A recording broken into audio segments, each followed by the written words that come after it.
एकादश स्कंध में बस एक ही थोड़ा दत्तात्रेय जी पिंगला नाम की वेश्या का उद्धार किया उन्होंने। बाकी उद्धार मैं नहीं बताता, वो कबूतर और ये वो पिंगला वेश्या पड़ी हुई है, सुबह से शाम तक इंतजार करती थी, कोई नहीं आया। जब कोई पुरुष आता था तो उसको लगता था ये तो जरूर मेरे पास आएगा, पर जब वो आगे बढ़ जाता तो निराश हो जाती। संध्या हो गई, कोई नहीं आया, पैसे नहीं मिले, भीतर गई, जाकर अपने बिस्तर पर धम्म से गिरी और मन में प्रबोध हुआ कि दिन भर मैं पुरुषों का इंतजार करती रही पर एक पुरुष मेरे पास नहीं आया।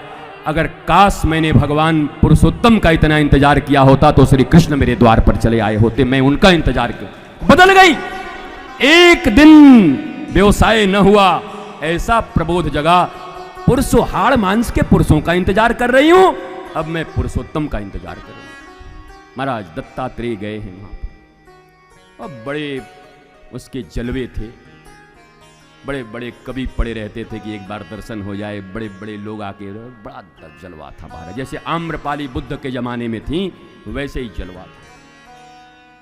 द्वार पर एक डंका लगा हुआ था, आकर के जितनी डंके पे चोट करता था उतनी 10,000 स्वर्ण की मुद्राएं देनी पड़ती थी। बड़े बड़े राजा आया करते थे उसके द्वार पर। ये तो दाई महाराज दत्तात्रेय आकर के done done done done done done done 150 डंके बजा दिए। पिंगला खड़ी हो गई, अपने साथ तैयार हो जाओ, तैयार हो जाओ, सम्राट नहीं कोई महासम्राट आया है। एक चोट लगाने पर डंके पर 10,000 स्वर्ण मुद्राएं। महाराज नृत्य की महफिल सज गई।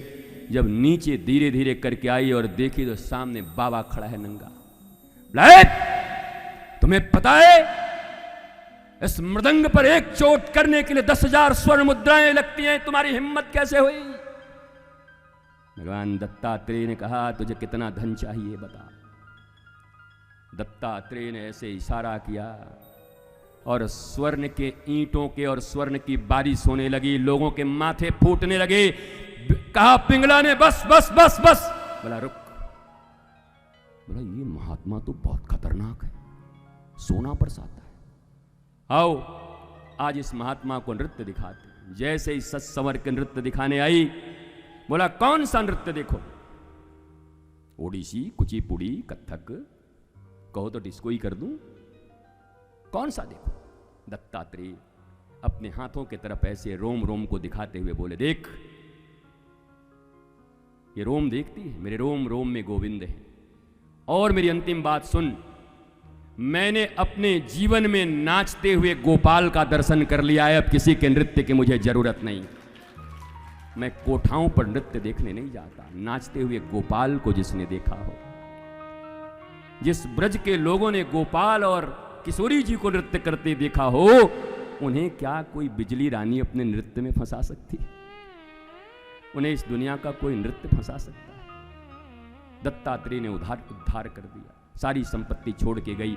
जल्दी जल्दी एक घर में झाड़ू पोछा किया, 2 रुपए मिले, बोला उस रुपए से जाकर वस्त्र खरीद के आई, उनके चरणों में प्रणाम किया, कहा मेरे ऊपर कृपा करिए। उसी समय समाज के लोगों ने पत्थर मारना शुरू कर दिए। देखो देखो देखो बाबा वेश्या लेके चला।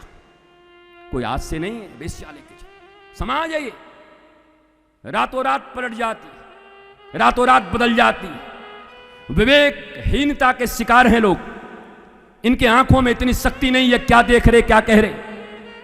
उसी समय कहा दत्तात्रेय ने सुन, न तुझे जीने देंगे न मुझे, एक ही काम हो सकता है। कहा चाहे तुम मुझ में समा जाओ या मैं तुम में समा जाऊं। वेश्या ने कहा मेरा शरीर बड़ा पवित्र है, इस शरीर से भी करोड़ों लोगों का मंगल होना है, हे नाथ मुझ पर कृपा करो। सारे समाज के सामने देखते देखते वेश्या के शरीर से एक प्रकाश पुंज निकला और दत्तात्रेय के चरणों में समाहित हो गई। वहां उसकी आत्मा आकर दत्तात्रेय के चरणों में समाहित हो गई। मेरा शरीर कोई जरूरी नहीं, ये शरीर बड़ा गंदा है, पर हे नाथ हे गुरुदेव, आपके इस शरीर से करोड़ों का मंगल होना है, इसलिए ये शरीर अभी समाज में रहना जरूरी है। लोक मंगल के लिए तो हमारे दधी जी ने हड्डी दान कर दिया, जीते जी महाराज।